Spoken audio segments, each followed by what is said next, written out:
Last year, I started down this road to reduce the grain costs that we feed our pigs by growing our own forage crops. Now I'm in the process of developing a year-round grazing plan for those pigs, and I want to help you do the same. Welcome to Dowdle Family Farms, where our mission is about more than just farming.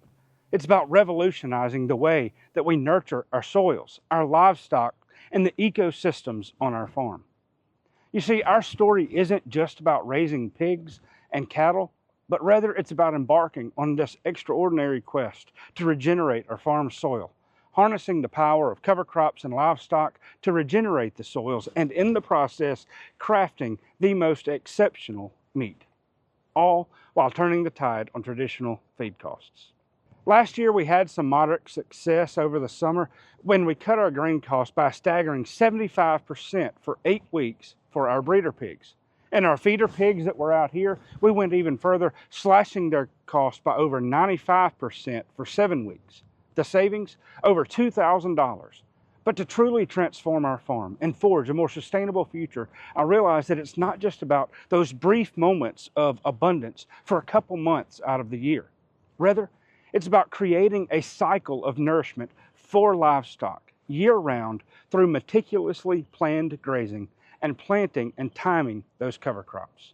Join me as we delve into the world of growing cover crops, grazing plans, and the magic of regenerative agriculture on our farm here in Northeast Mississippi.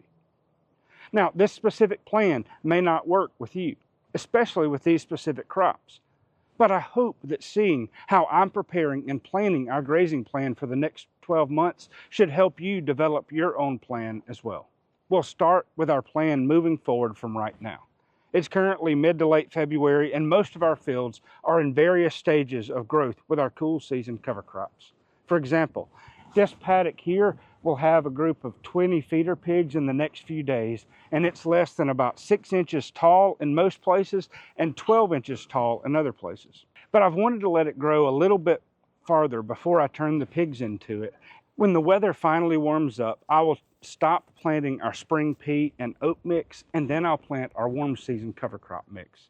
Now, timing is critical when we transition to new crops and terminate the ones we have. For example, in April, this 5-acre field will have more forage than our 20 feeder pigs can consume very quickly.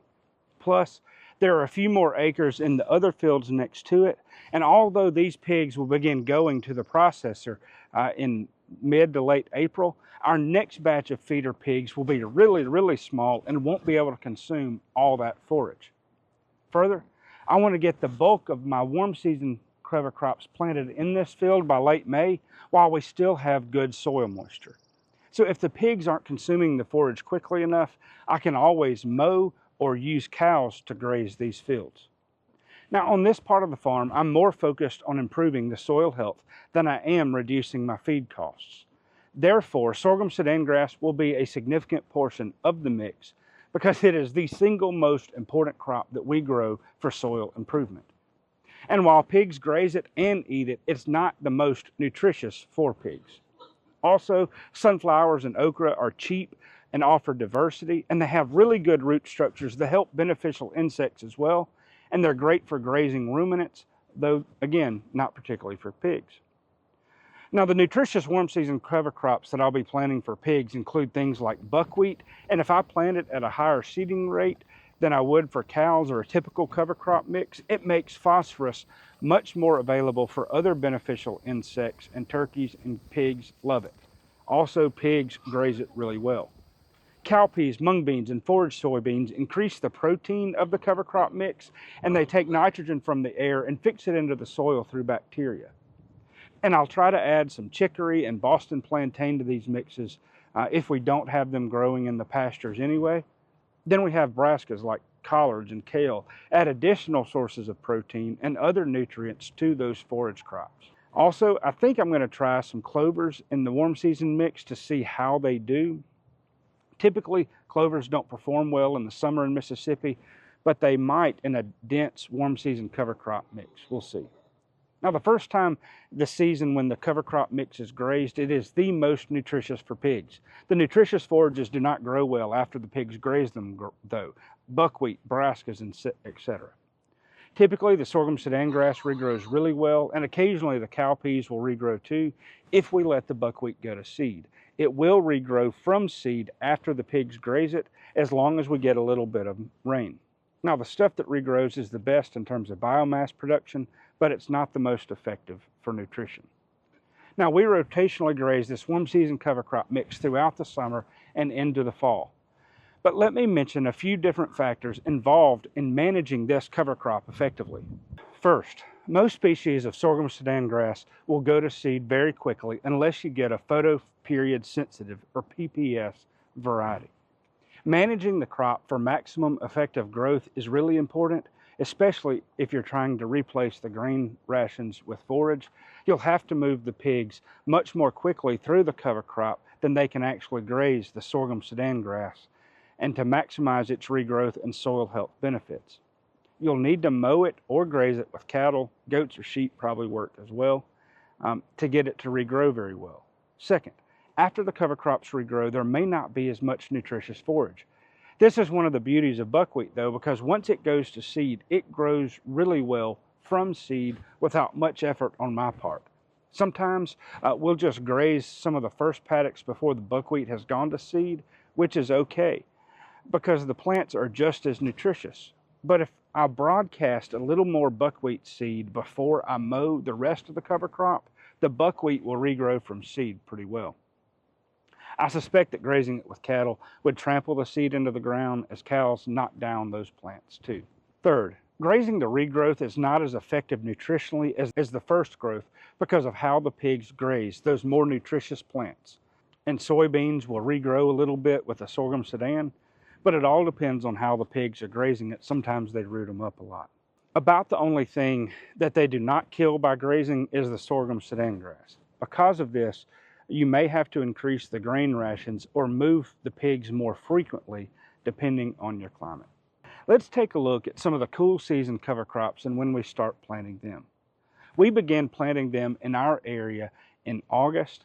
In my climate, most of our cool season cover crops are planted in the fall and then they're grazed in the spring. Things like cereal rye, ryegrass, wheat, white clover, balanza clover, red clover, ball clover, Alsaki clover, Austrian winter peas, and many others overwinter really well. They'll put on roots throughout the winter and they take off growing around late February or early March. We usually have limited soil moisture in the fall, so it can be difficult to get them growing. I can irrigate from ponds if necessary, but it's a lot of work. Our warm season cover crops will be growing until frost, but by August, they're starting to play out. When I start planting, though, is often impacted by the weather. I try to plant just before a rain, and those cool season cover crops that I like the most include cereal rye, ryegrass, wheat, Austrian winter peas, clovers, vetch, brassicas, and others. The most nutritious forage that the pigs prefer in that mix are the peas, though I haven't grazed the vetch yet. Realistically, pigs love grazing those cool season cover crops more than any of the warm season cover crops. Cereal rye in its vegetative stages is really high in protein. The clovers are succulent, not as lignified as the warm season cover crops that we grow. And if you live in an area where you can grow these in the summer, you are in great shape. Now, you may struggle in the winter, but raising pigs in the summer would be ideal for you. Now, we can graze our cool season mixes on into May, but by June, most of these have played out.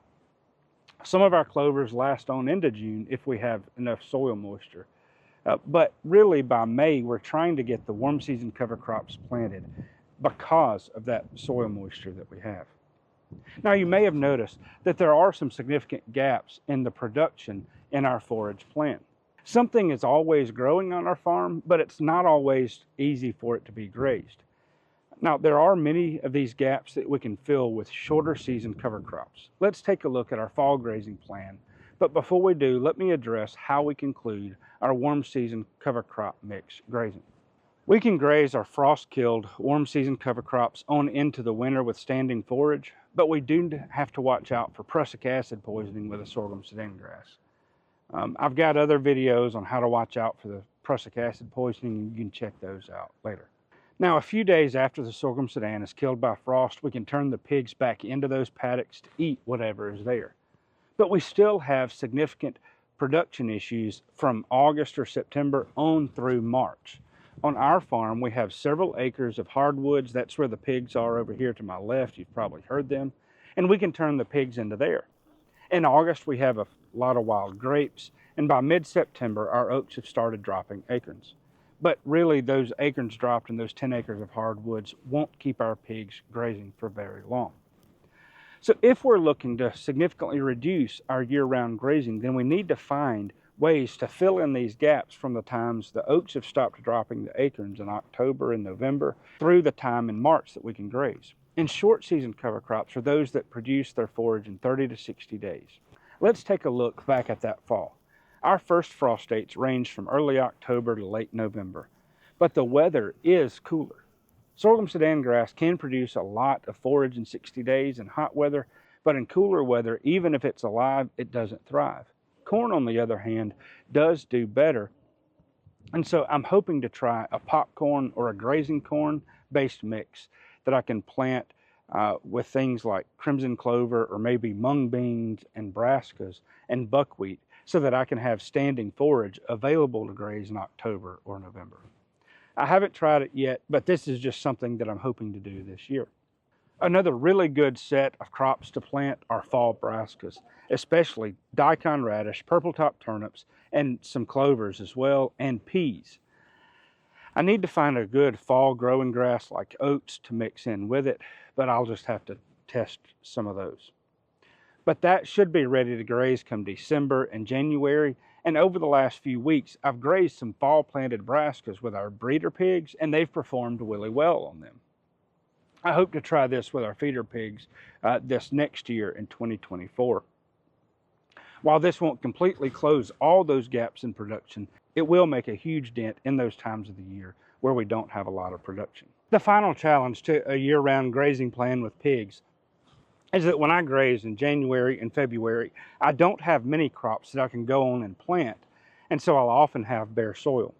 However, I want to keep the soil covered as much as possible, and keeping something growing and figuring out what to grow has been a little bit of a challenge.